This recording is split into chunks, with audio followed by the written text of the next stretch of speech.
tema da minha pregação hoje é perseverança na oração. Lucas capítulo 11, versículo 5, diz assim a palavra do Senhor. Disse-lhes também: se alguém tiver um amigo e for procurá-lo, trava a língua. Disse-lhes também: se alguém tiver algum amigo e for procurá-lo à meia-noite, e lhe disser: amigo, empresta-me 3 pães, pois um amigo meu chegou de viagem e não tem o que lhe oferecer. E ele, de dentro, responder: não me incomodes, a porta já está fechada e eu e meus filhos já nos acomodamos para dormir, não posso levantar-me para te atender. Amigo da onça, né? Se fizer isso aqui, óbvio. Verso 8. Eu vos digo que mesmo que não se levante para dar os pães por causa da amizade, ele se levantará por causa do incômodo e dará quantos pães o outro precisar. Por isso eu vos digo, pedi e vos será dado, buscai e achareis, bateis e a porta vos será aberta. Pois todo que pede, recebe, quem busca, acha, e ao que bate, a porta será aberta. E qual dentre vós, se o filho lhe pedir pão, lhe dará uma pedra? Ou se pedir peixe, lhe dará uma cobra em lugar de peixe? Ou se pedir um ovo, lhe dará um escorpião? Se vós, sendo maus, sabeis dar boas coisas aos vossos filhos, quanto mais o Pai Celestial dará o Espírito Santo aos que o pedirem. Olha para cá, por favor. Essa passagem aqui do versículo 5 até o versículo 13, ela é uma continuação direta da oração do Pai Nosso. Eu expliquei para os irmãos, né? Aqui em Lucas é bem sintetizado a questão do Pai Nosso, tanto é que no domingo passado eu usei o texto de Mateus capítulo 6, que deixa muito mais didático e mais fácil de entendermos. E aqui apenas a sequência. Jesus ali, ele ensina a orar, porque os discípulos pediram, lembra? Senhor, ensina-nos a orar. Então ele começa: quando orares, dizei, Pai nosso que estás no céu, santificado seja o vosso nome, e diz toda a oração. E aqui é um reforço. Ele está dizendo assim: olha, eu já ensinei como se ora, agora eu vou ensinar vocês como perseverarem. Porque não basta apenas orar, mas por vezes teremos que ser perseverantes, buscarmos a Deus e perseverarmos. E olha qual é a ênfase: Pai Nosso. Não é meu Pai no sentido individual, é no sentido coletivo, que o cristianismo ele é coletivo, são pessoas reunidas. Não existe desigrejado, não existe o cristão solitário, isso aí é o Zorro, é Hollywood ou qualquer outra coisa. Cristianismo é coletivo. E olha essa parábola: um amigo, de repente está na sua casa e chega um outro amigo ali, e ele não tendo com que atender, com que oferecer uma refeição, ele busca outro amigo para atender aquele primeiro. Interceder por outro, buscar o favor de outro, satisfazer a vontade de outro, orar pelos outros. Isso é cristianismo. E repare que esse amigo aqui, ele é até inoportuno, à meia-noite, imagina alguém à meia-noite batendo no seu portão, gente, tem visita lá em casa, por favor, me ajuda, tem aí 3 pães. E a parábola é maravilhosa, diz assim: olha, esse amigo, ainda que ele não se levante por conta da amizade, e é claro, se fosse amigo verdadeiro, levantaria, mas por conta da importunação, ele levantaria e te daria tudo aquilo que você precisasse. Na versão revista e atualizada, não diz apenas os 3 pães, diz exatamente isso: olha, ele te daria tudo o que fosse preciso. E essa parábola, ela é mais um ensino de como eu e você devemos buscar a Deus, perseverar na oração, porque todo o evangelho de Lucas, você vai ver constantemente falando sobre oração. É o evangelho da oração, buscarmos a Deus constantemente. Jesus vai escolher os 12 discípulos, o que ele faz? Ele não faz sorteio, ele ora uma noite toda. Todas as decisões de Jesus são baseadas em oração. E aqui ele explica o Pai Nosso e dá uma ênfase de como nós devemos perseverar na oração. E se você for honesto consigo mesmo, você vai ver que muitos problemas nós trazemos para as nossas vidas porque não oramos. Tomamos a decisão que bem achamos melhor, ao nosso bel prazer, e depois a gente acaba se estrupiando e ficamos bravos com Deus. Sendo que o princípio de orar está por toda a Escritura, principalmente aqui no Evangelho de Lucas. Então, eu vou passar apenas 2 princípios aqui essa noite. Põe o primeiro ali, por favor, meu irmão. Primeiro, não desista, insista. Parece até redundante, mas é proposital. Jesus ensina aqueles homens a orar, e eu deixei claro no domingo passado. Oração não é algo que vem no pacote da salvação, né? Você não vai ter sempre aquela disposição louca de orar. E às vezes eu ouço algumas pessoas dizendo assim, mas se dependesse de mim eu orava o dia inteiro. Eu falei, mentiroso. Naturalmente não somos assim. Eu, por vezes, eu quase tenho que amarrar o meu joelho no chão para orar. Quero estar fazendo outras coisas. E às vezes, quando estou orando, a minha cabeça não está ali. E constantemente eu estou orando. Puxa, perdemos no futebol, eu não acredito, que vergonha. O que eu estava orando? Volta para cá a cabeça. Daqui a pouco eu penso no problema na família. Daqui a pouco eu estou pensando, nossa, puxa, o irmão não veio, o culto que aconteceu com ele. E eu esqueço daquilo que eu estava orando. Oração é um hábito que eu e você precisamos cultivar, por isso Jesus ensina aqueles discípulos como orar. E é interessante no versículo 5, como ele vai dizer aqui, Lucas 11, 5, disse-lhes também, se alguém tiver um amigo e for procurá-lo à meia-noite, ele disser, amigo, empresta-me 3 pães. Aqui a parábola, ela dá esse sentido, suponhamos que alguém tenha um amigo, que aconteça algo parecido com esse. E você sabe, os judeus, eles prezavam muito por conta da hospitalidade, de cuidar bem do próximo. Graças a Deus, a maioria dos cristãos também são assim, maioria. Chega alguém na sua casa, a primeira coisa que você faz, se não tem café, você já mete a água no fogo, senta aí, vamos conversar, vamos fazer alguma coisa. Eles tinham esse hábito de hospitalidade, mas aqui nós vemos um homem que estava em dificuldade de exercer aquilo que ele aprendeu durante toda a sua vida. E o que nós temos aqui é um amigo importunando à meia-noite. Você sabe, nessa época em que foi escrito o Novo Testamento, não havia a modernidade que nós temos hoje, porque constantemente nós vemos, vocês, às vezes, que hora você vai dormir? É 11, 11h30, meia-noite, meia-noite e meia, 2 horas. Às vezes eu olho lá, nossa, 1h30 da manhã, eu olho, o fulano está online ainda, o que está fazendo essa hora, hein? Acordado? Como pode? Mas ali não. Ali havia-se o hábito de dormir cedo, porque se acordava mais cedo ainda.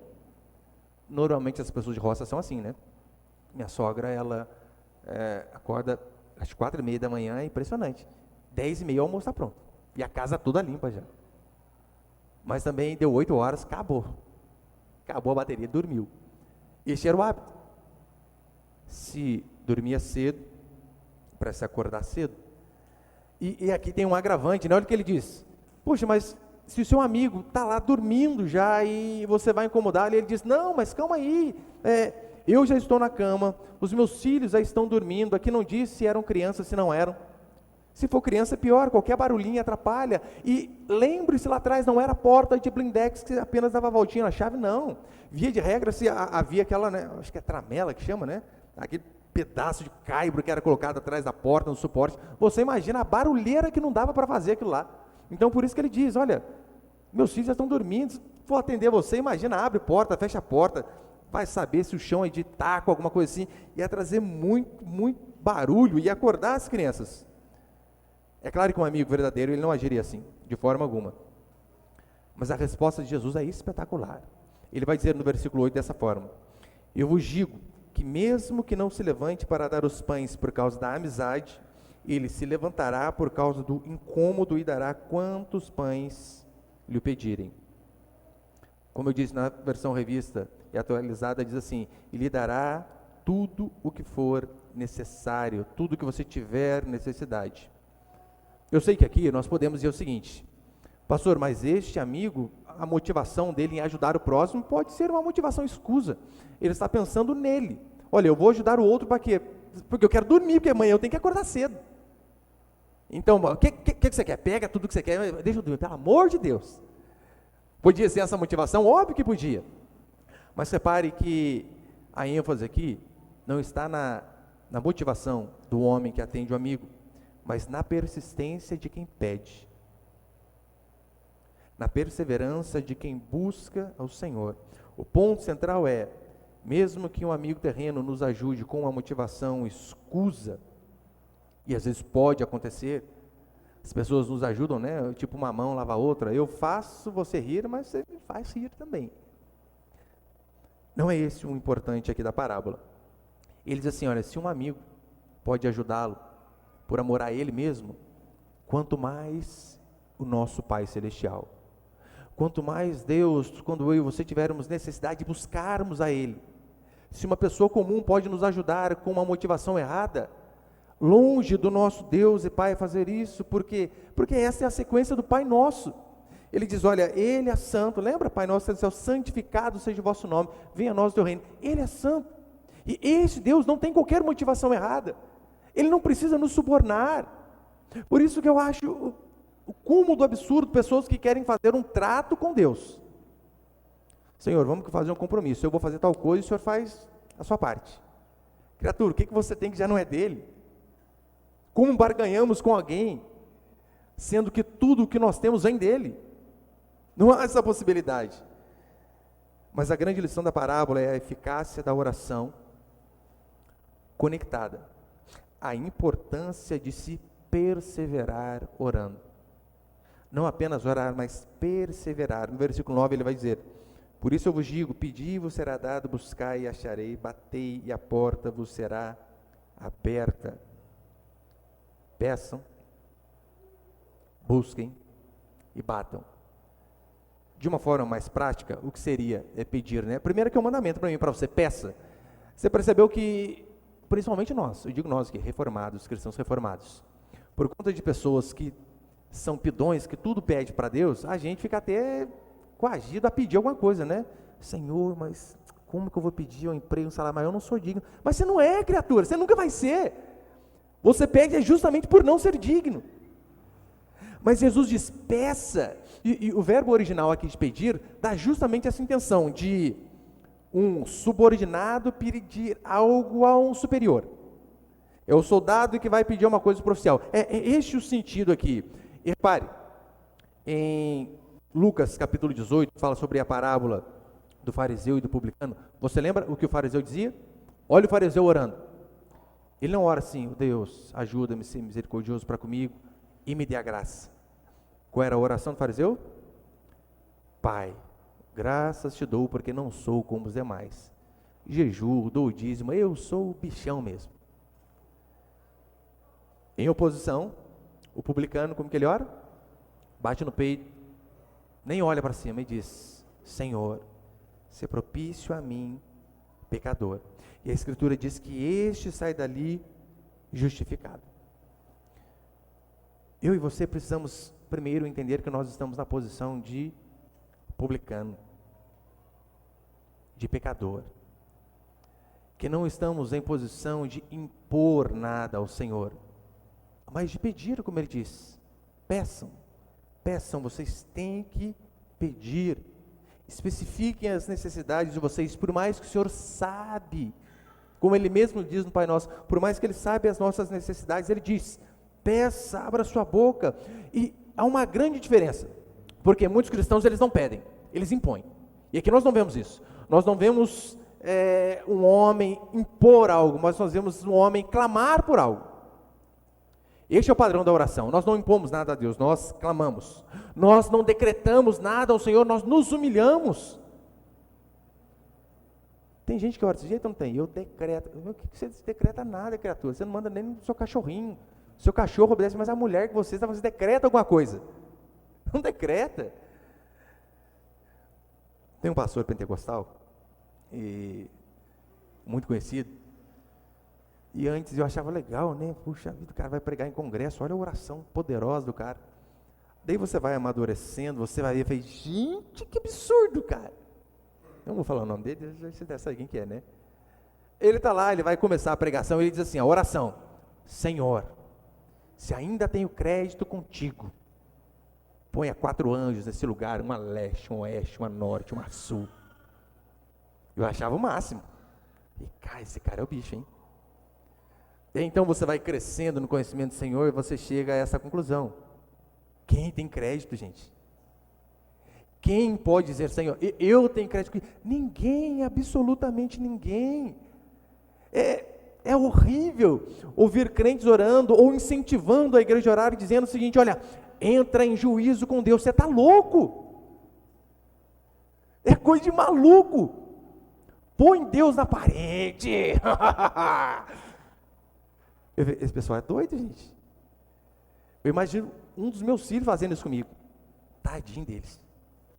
E o povo faz isso com Deus. Quer colocar Deus na parede, quer apertar. Nós não decretamos nada.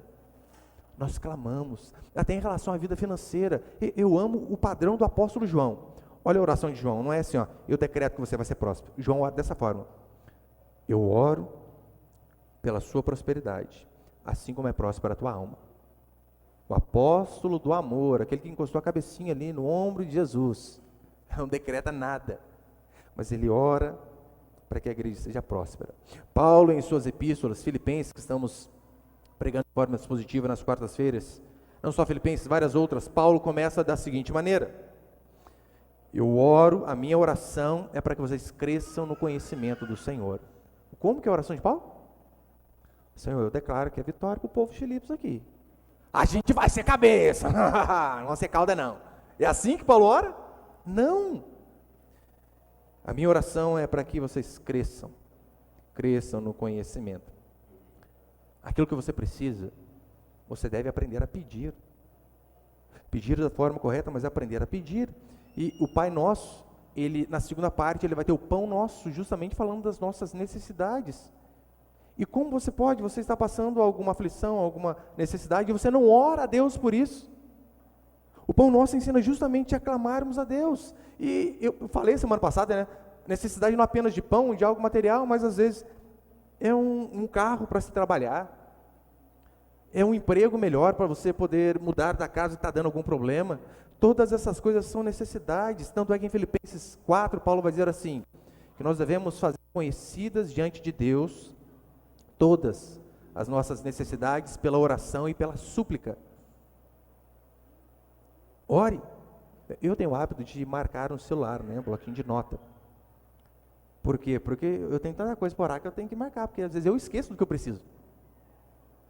E eu tenho o nome dos irmãos da igreja todos ali. Você acha que eu vou lembrar de todo mundo na hora de orar? Não, não lembro, eu tenho que olhar lá, fulano. E eu vou por bairro normalmente, né, faço minha escalinha por bairro ali, e sigo todo mundo. Devemos pedir, clamar a Deus por nossa necessidade. Então pedir isso é uma súplica de um subordinado a alguém que é mais autoridade que ele. Mas segunda coisa, nós vemos que, põe aí, por favor, pode pôr para frente. Primeiro pedir, segundo, buscar. Busque a Deus. E buscar, ele vai um pouco além, né? Você vê que aqui há um ensino gradativo de como nós devemos buscar a Deus. É igual você está desempregado e você foi mandado embora e de repente tem 5 meses de seguro-desemprego. Como que você ora nos primeiros meses? Senhor, preciso de um novo emprego, fui mandado embora. Aí não precisa ser agora não, Senhor, né? Se eu quiser esperar um pouquinho aí, porque daí, né? Porque se eu não perco o seguro-desemprego, agora eu estou tranquilo. No comecinho assim a gente ora, né? Deu 2 meses, Senhor, ó, precisando de emprego ainda, né? Mas ainda dá para esperar um pouco. Tá bom? Ô, vida. Férias 2 meses, hein? Daí você tem 3 crianças para criar. No 5º mês, você não ora, você urra. Você fica igual Ana, as palavras nem saem da sua boca.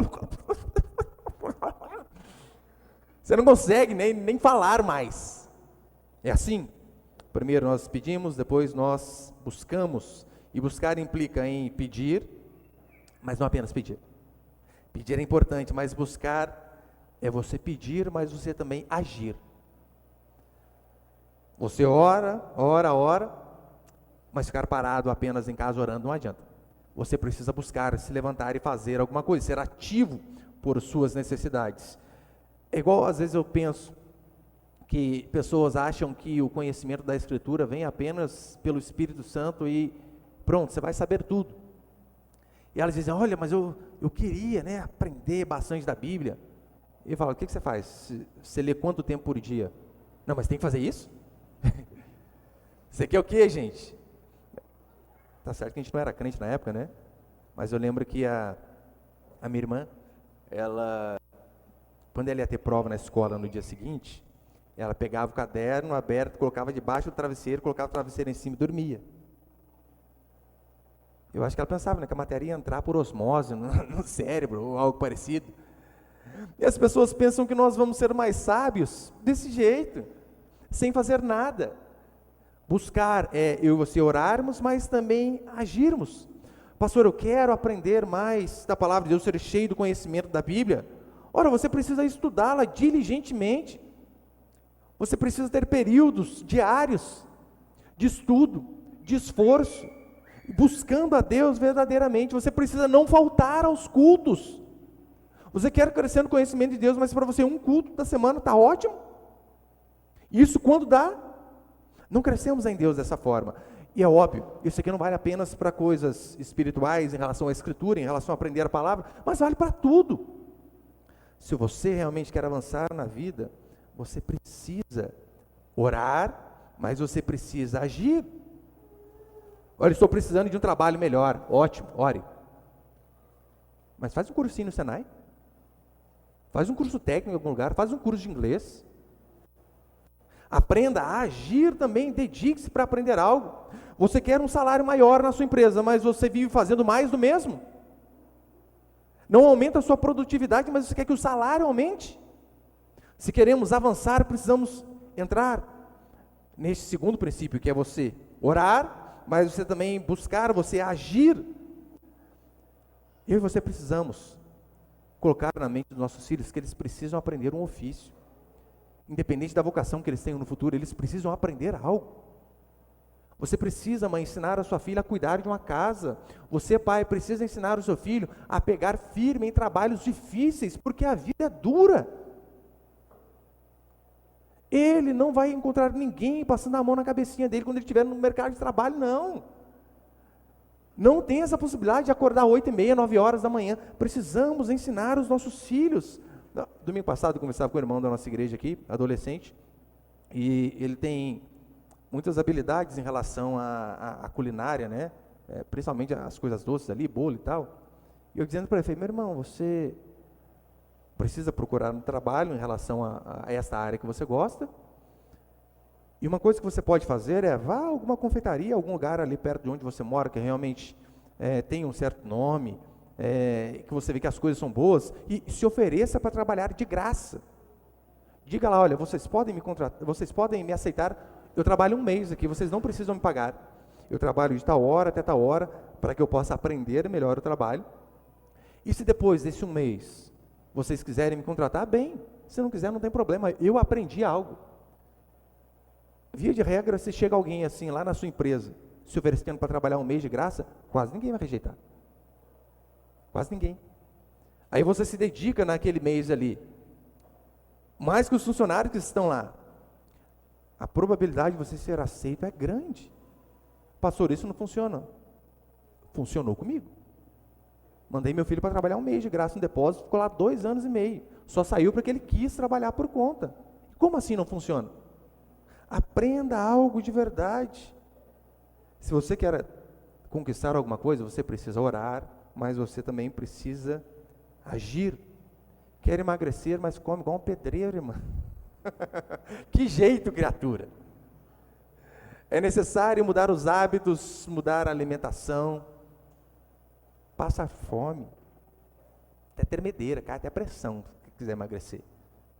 Não existe. Aqueles produtinhos lá da Polishop, lembra que tinha antigamente, você colocava, né, o cinto lá, ó, ficava em você ali, e você, salada e Coca-Cola, e vai emagrecer. Nunca. Tudo há um preço. Nós precisamos dedicar. Não existe aprendizado lúdico. A pessoa precisa aprender, mas de uma forma que não seja pesado. Não existe. Qualquer coisa que você for aprender vai demandar disciplina, dedicação, dor. E eu digo coisas básicas. Vá aprender a tocar um violão para você ver. Por que muitas pessoas desistem? Porque não adianta, no começo não sai som nenhum, e a ponta dos dedos, não dá para ver aqui, né? Mas a ponta dos dedos fica tudo dura de calo, e a pessoa desiste, porque mas eu pensei que era fácil, gente, eu vejo lá o fulano, Projeto Sol lá tocando, pensei que era fácil, mas não é. Dedicação, buscar, É pedir e agir. Mas em terceiro, nós vemos Jesus ordenando a gente a bater, né? Bata em que sentido? Repare, né? Como eu disse, aqui é um aumento gradativo e proposital. Pedir, depois agir e depois perseverar. Bater é relacionado a isso, né? A pessoa bateu lá, não saiu, você bate e chama, fulano, eu sei que você está aí, ei, cadê meus 3 pães? É mais ou menos essa ideia aqui da parábola. Em Lucas capítulo 18, fala sobre a parábola do juiz Inico, e é uma parábola interessante, mais uma vez explicando a respeito de oração. E a parábola basicamente é o seguinte, né? Existe um juiz que não teme a Deus nem a homem algum, basicamente o STF nosso. Não teme ninguém. Eles que mandam. Ele não teme a Deus, não teme a homem nenhum.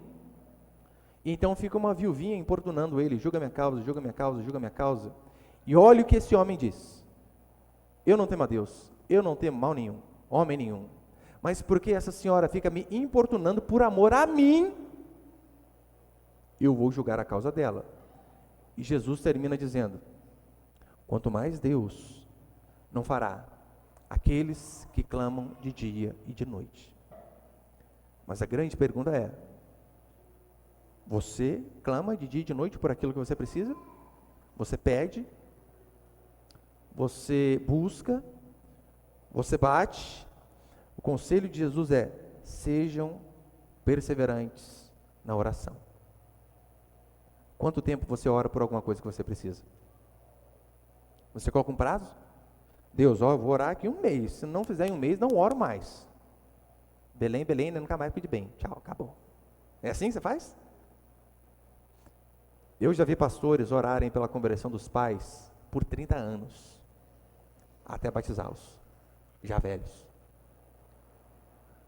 Não podemos desistir, temos que perseverar. Se você quer ver a sua família convertida, você não pode parar de orar até que eles se convertam, até que eles morram, ou até que você morra. Perseverar. Se você quer ver seu casamento transformado, se você quer ver os seus filhos salvos, você não pode orar por um período e parar, mas você tem que deixar marcado para você constantemente lembrar, fulano precisa se arrepender dos pecados, Deus tem misericórdia assim como o Senhor teve da minha vida. Bater fala justamente disso, pedir, agir e perseverar. Em qualquer área da vida, você não consegue nada sem perseverança, nada. Pode ver, as conquistas que você tem na sua vida, a maioria delas você não conseguiu de primeira. Foi necessário várias tentativas para que você conseguisse algo. Olha, eu falo por experiência própria, é só um exemplo pessoal, mas não tem nada a ver comigo, na verdade é só um atestado de burrice da minha parte. Eu tinha muito desejo de passar na prova de sargento de aeronáutica quando eu era mais novo, e eu estudava, não passei na primeira, não passei na segunda, não passei na terceira, fui passar na 4ª vez, quase acabando a idade, ufa, passei. Na 4ª, eu lembro que à época o meu líder de esquadrão disse que ele passou na 10ª, 10 vezes. E se essas pessoas não perseverassem? Quantos atores, empresários, quantos esportistas não receberam inúmeros nãos na vida? E mesmo assim não desistiram. Só um exemplo bem conhecido, que eu acho que a maioria conhece, tanto homem como mulher. Cafu, lateral direito da seleção brasileira do pentacampeonato, ele antes de ser profissional foi rejeitado por 9 times. Dentre esses 9, o Atlético Mineiro, que ele não teve nem oportunidade de jogar, dispensaram ele só de olhar na cara dele, porque ele não tinha quem o indicava. Não deixou nem ele fazer o teste. E se esse parasse de tentar, se esse não perseverasse? Lionel Messi foi rejeitado lá na Argentina por alguns clubes do seu país. Ronaldo Fenômeno, que na minha humilde opinião é o melhor jogador que eu já vi jogar. A primeira chance dele jogar futebol foi no gol. No gol. Imagina se ele não buscasse, através de perseverança, não teríamos esse esportista tão fantástico. Teve irmão da igreja que contou para mim, um exemplo, eu não lembro se o Henrique, quem foi, que trabalhou de padeiro durante algum tempo ali, e às vezes saía lá com a bicicletinha, gradado, cheio de pão lá, né, a caixa, às vezes vendia tudo, mas teve um dia foi vender e voltou e não tinha vendido nada. E o patrão ficou bravo, mas como assim? Você tem que voltar e vender, pão estraga. Ele foi, não sei se comprou tudo ou a maioria, comprou o pão para voltar e falar que vendeu. Essa é a vida. Perseverança. É você orar, é você sim buscar, é você bater, é você perseverar. Agora, essa geração de jovem frouxo, mimizento, sem testosterona que a gente vive hoje, meu pai amado, a gente está perdido. Essa geração de adolescentes que palavras machucam. Como que era? É só você lembrar como que era a sua época na escola lá, quando alguém mexia com você, e como que é hoje. Hoje alguém mexe falando, fulano lá, você é um gayzinho. Ele vai chorar no ombro do outro. Ai, tá louco, não gosto de mulher. Antigamente, como que era? Seu viadinho é rolemã, pega você e sua irmã. Não era assim? Acabava com o negócio. Sair na porrada, assim, sair da escola. Eu acho que não tem uma tragédia maior, né, do que você ir para a escola e um cara maior que você fala assim, te pego na saída. Meu irmão, essas 5 aulas não demoram a eternidade, porque você só fica pensando, puxa vida, né, vou apanhar de montão, vou apanhar. É uma tortura, né? É mais fácil o cara chegar e bater logo. Mas repare, essa geração de jovens que nós temos, que não sabe o que é um calo na mão, que não sabe o que é perseverar, que não sabe o que é suar, que não sabe o que é se esforçar, e então qualquer derrota, está lá, saiu, tentou fazer algo, não deu certo, daí vai o pai, tu vê que chora que do papai. Daí não sabe por quê. Fica adolescente até os 35 anos, debaixo da barba do pai e da mãe ali. Você sabe, né, a adolescência hoje em dia vai até os 35, dependendo da família. Que o cara não dá um jeito. Eu já falo para meus filhos já, o mais velho, né, vai fazer 17, o seu tempo está contado aqui, dá um jeito. Ainda mais que está vindo outro agora, né? Já não tem lugar no carro. Pai, compra um Spinf. Que jeito, criatura, que eu compro um carro desse. Se eu comprar uma Kombi, né, arranca os bancos de trás ali, depois você estuda ali atrás. Aí tem que dar um jeito. Nós temos que aprender a perseverar, a não desistir das coisas. Você precisa ensinar o seu filho, o homem, a ralar, meu irmão. Põe o moleque no sol. Quer fazer o seu filho ficar um cabra macho? Vou dar uma dica para você. Empresta ele uma semana para o irmão Edivaldo ali.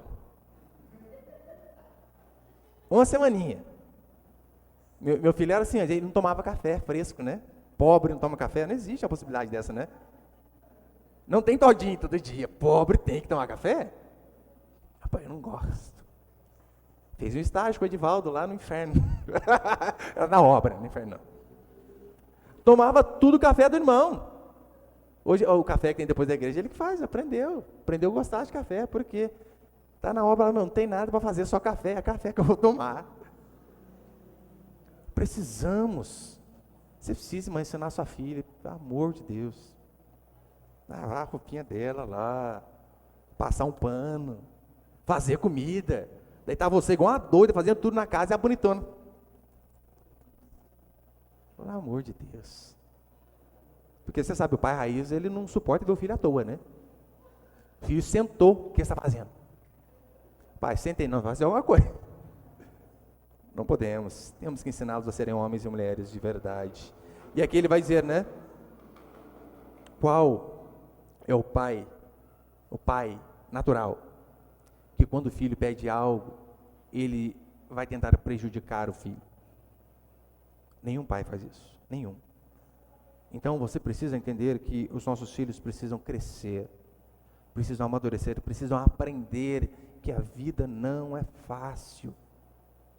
Não dê tudo de mão beijada, ensine-os realmente a orar, a buscar, a pedir, a perseverar. Não é pedir qualquer coisinha já vai dando, não espera, porque na maioria das vezes é só dar na louca na cabeça. Às vezes você fala não, ele esquece. Agora, se ele vem perseverando, é diferente. Aí é diferente. Como eu disse, Jesus vai dizer assim, né? Se um pai natural não quer prejudicar o filho quando o filho pede algo, quanto mais o nosso Senhor. Eu sei que quando ele diz pai mau aqui, está falando no sentido de imperfeição, no caso somos todos nós. Todos, sem exceção. Eu e você, que somos cristãos, por vezes erramos com os nossos filhos. Às vezes aconselhamos coisas erradas, não propositalmente. Filho, faz isso, porque você acha que é o melhor. Ele faz e não se dá bem. Mas nós que somos pais, nós não queremos prejudicar o filho propositalmente. Quando fazemos isso, foi inconscientemente. Nem todos aqui são pais, mas todos, sem exceção, são filhos. E nós, como filhos de Deus, devemos também entender que, por vezes, Deus, Ele não vai dar tudo que a gente quer. Não vai. Por vezes, Deus vai dizer não. E por vezes, vai até infligir dor em nós. Porque até a dor faz parte do crescimento. Você, querido, vamos lá, você que é um pai normalzinho de tudo, não é um super pai, não. Se você já levou o seu filho pequeno para tomar vacina, tem vezes, né, que tomam 4 de uma vez, né? 2 na coxa, 2 no braço, ou 4 na coxa. Gente, é terrível, terrível. Quem tem filho pequeno sabe como que é angustiante. Eu lembro uma vez meu filho, ele caiu, rachou a testa no meio, e precisava dar ponto. Eu estou lá com ele no hospital, e a vida inteira ele ouvindo, papai ama você, papai ama você. E de repente, ele desesperado, e eu carinhosamente, né, passei a mão no pescoço, dei aquele mata-leão, segurei o braço, mão atrás da cabeça, travei a perna, estiquei o braço dele assim, ó, a enfermeira veio com aquela injeção que parece uma caneta Bic, né, tem uma injeção terrível, né, e pá, o moleque surtou. Imagina a cabeça dele ali pensando da seguinte maneira: como assim meu pai me ama me segurando para sofrer dessa forma? Não me ama nada. É que a cabecinha dele não conseguiria captar que aquela dor momentânea, ela seria um bem tremendo para ele lá na frente. Então, Deus, Ele, quando nós oramos, né, Senhor, que venha o Teu reino, ou seja, Senhor, governe sobre a minha vida, não quer dizer que eu e você vamos receber tudo que estamos pedindo, que tudo vai funcionar da nossa maneira, mas que a vontade de Deus, que é boa, perfeita e agradável, essa sim vai acontecer. Pode não ser boa, às vezes, para o nosso ego, para o nosso orgulho, e às vezes vamos ficar até bravos, dependendo da situação. Por quê? Porque Deus falou não. Já viu essa mentirinha? O meu Deus é um Deus de sim. É mentira. Você já leu os 10 mandamentos? 8 começa assim, ó, não. E o seu Deus sempre fala assim. Eu gosto dessa parte de Moisés. Põe ali Deuteronômio capítulo 3, por favor. Deuteronômio 3, 23. Moisés está no final da vida, e Deus tinha falado para ele, né? Rapaz, você não vai entrar na terra prometida não, porque você desobedeceu. Naquele tempo também supliquei ao Senhor, e olha a súplica de Moisés, orando para Deus, coisa mais linda. Se fosse eu, Moisés já tinha me ganhado na conversa. Naquele tempo também supliquei ao Senhor, ó Senhor Deus, Tu já começaste a mostrar ao Teu servo a Tua grandeza e a Tua forte mão. Que Deus há no céu ou na terra que possa fazer obras e os grandes feitos que Tu fazes? Peço-te que me deixes atravessar para que eu veja essa boa terra do outro lado do Jordão, essa boa região montanhosa e o Líbano. Moisés está, Senhor, quem há igual a Ti? Aquela puxadinha de saco básica, né? E Deus já tinha falado não. E olha como que Deus responde, põe a próxima. Versículo 26. Mas o Senhor indignou-se muito contra mim por causa de vós, e não me atendeu, antes me disse, chega, não me fales mais nisso, sobe ao cume do Pisga e olha para o ocidente, para o norte, para o sul e para o oriente, contempla com os teus olhos, porque não cruzarás o Jordão. Acabou, Moisés. Não é não. E Deus muitas vezes fala não para a gente. Se falou não para Davi, Davi queria construir o templo, o que Deus falou para ele? Não. A sua mão é suja de sangue, o seu filho vai construir. Paulo estava enfermo, Senhor, me cura. Alguns vão dizer, né, que aquele espinho na carne era uma enfermidade. E ele diz que ele ora 3 vezes, mas ele é um símbolo de perseverança. O que Deus diz para ele? Não. E então Paulo diz, louvado seja o Senhor, né? É na fraqueza que eu também sei que o Senhor é Deus. Por quê? Porque os nãos do Senhor também servem para o nosso bem. E ele termina dizendo assim, que as nossas petições devem prioritariamente ser por clamar pelo Espírito Santo. É isso que ele termina dizendo no versículo 13, acompanha comigo, já estou encerrando. Lucas 11, versículo 13. Se vós, sendo maus, sabeis dar boas coisas aos vossos filhos, quanto mais o Pai Celestial dará o Espírito Santo aos que o pedirem. A Escritura diz que não há nenhum problema em pedirmos aquilo que é necessidade nossa para o Senhor. Podemos, devemos. Ele nos ensina como pedir. Se bem que o Pai Nosso começa primeiro relacionado às coisas do céu, né? Pai nosso que estás no céu, santificado seja o teu nome, venha a nós o teu reino, seja feita a tua vontade, assim na terra como nos céus, para só depois, o pão nosso, Deus. Ou seja, daí depois vai entrar a minha e a sua necessidade. E ele diz que, dentre todas as nossas petições, a que devem cabeçar, é para que eu e você sejamos cheios do Espírito Santo, cheios da presença do Senhor, porque é o Espírito Santo que vai nos dar sabedoria diante dos dilemas da vida. Porque tem muitas coisas que não estão na Escritura. O princípio, às vezes pode estar, mas há muitas coisas que não estão. O que nós precisaremos? Sabedoria do Senhor.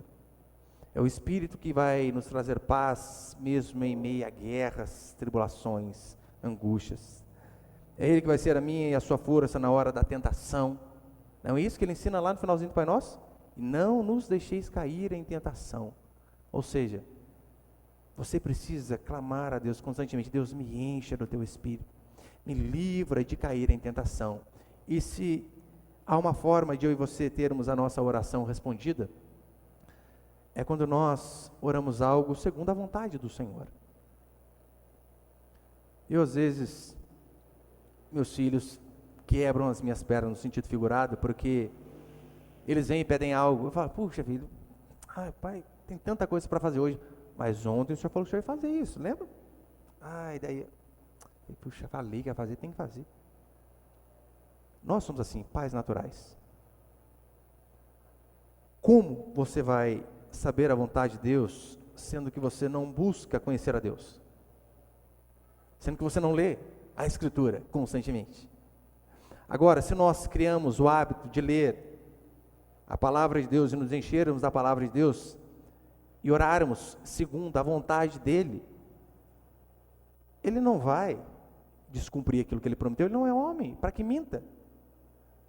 Mas eu e você, se queremos ouvir ou ter as nossas orações respondidas, precisamos orar segundo a vontade do Senhor, e a vontade do Senhor está em sua palavra.